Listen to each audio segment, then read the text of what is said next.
দেখো বন্ধুরা, এরা তো মাছ ধরছে আর আমি এদিকে তাকে থেকে দাঁড়িয়ে দেখছি। আমি আর ধরতে পারি, এদিকে ধরা করাইছি।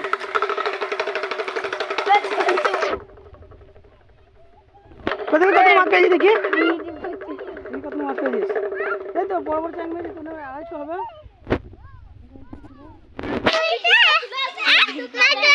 হ্যাঁ মাছ ধরছে, বলো বলো, 3 মাছ।